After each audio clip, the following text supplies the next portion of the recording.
बीमा company LIC के policy holder अब अपने एलआईसी पॉलिसी के प्रीमियम का पेमेंट व्हाट्सएप से कर सकेंगे। एलआईसी ने अपनी व्हाट्सएप बॉट सर्विस के जरिए एलआईसी पॉलिसी प्रीमियम के पेमेंट के लिए एक ऑनलाइन सुविधा शुरू कर दी है। इसके लिए व्हाट्सएप नंबर 8976862090 का यूज़ कर सकते हैं। यहाँ पर हाई लिखकर सर्विसेज का लाभ उठा सकेंगे। सीज फायर पर असदुद्दीन ओवैसी ने सरकार से कहा, पहलगाम हमले के आतंकियों का पीछा ना छोड़ें, चाहे सीज फायर हो या ना हो। सरकार और सेना के साथ हमेशा खड़ा रहूंगा। मोदी को सीज फायर की घोषणा करनी चाहिए थी, न कि विदेशी राष्ट्रपति को। शिमला समझौते के बाद तीसरे पक्ष की मध्यस्थता क्यों स्वीकारी? कश्मीर हमारा आंतरिक मामला है, तीसरी जगह बातचीत क्यों? क्या अमेरिका गारंटी देगा कि पाकिस्तान आतंकवाद के लिए अपनी ज़मीन का इस्तेमाल नहीं करेगा? पुलिस ने मेरठ के चर्चित सौरभ हत्याकांड मामले की चार्जशीट फाइनल कर ली है। पुलिस ने चार्जशीट में लिखा है कि सौरभ की हत्या लव अफेयर के चक्कर में हुई थी। साहिल ने तंत्र मंत्र के चक्कर में सौरभ को नहीं मारा है।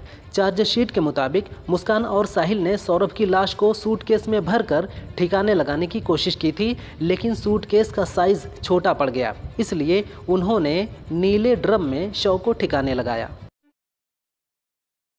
अमेरिकी राष्ट्रपति डोनाल्ड ट्रंप की पोस्ट पर आरजेडी नेता मनोज कुमार झा ने कहा, हमारी प्रेस वार्ता से पहले अमेरिका के राष्ट्रपति ने घोषणा की। शिमला समझौते के तहत भी ये कतई उचित नहीं था। जो अपने आप को दुनिया के सरपंच समझते हैं, उनका बयान हमारे जैसे विशाल देश के लिए सही नहीं है। हमारी सरकार की ओर से इसका सख्त प्रतिकार होना चाहिए। सवाल किसी पार्टी का नहीं है, सवाल इस देश के मिजाज का है।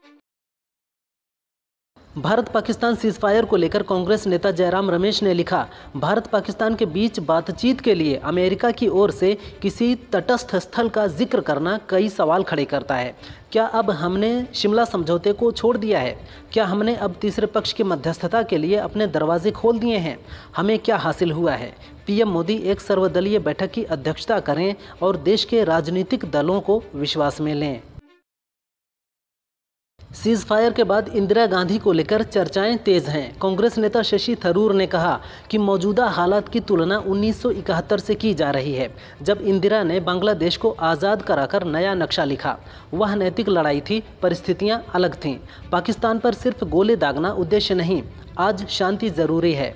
हम बस आतंकवादियों को ये सबक सिखाना चाहते थे और वो सबक सिखाया जा चुका है। यूपी में अभिभावकों को तगड़ा झटका लगा है। राज्य के सभी राजकीय और एडेड माध्यमिक स्कूलों में शुल्क वृद्धि का शासनादेश जारी हो गया है। इसके मुताबिक कक्षा 9 से 12वीं तक की फीस में लगभग 180 से 200% की बढ़ोतरी हुई है।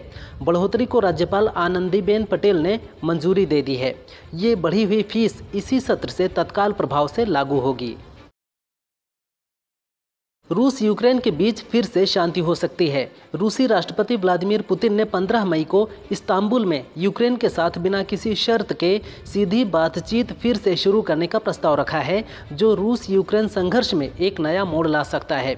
ये प्रस्ताव ऐसे समय आया है जब फ्रांस, यूके, जर्मनी और पोलैंड के नेताओं ने पुतिन पर दबाव बढ़ाते हुए यूक्रेन के समर्थन में 30 दिन के लिए बिना शर्त युद्ध विराम की मांग की थी।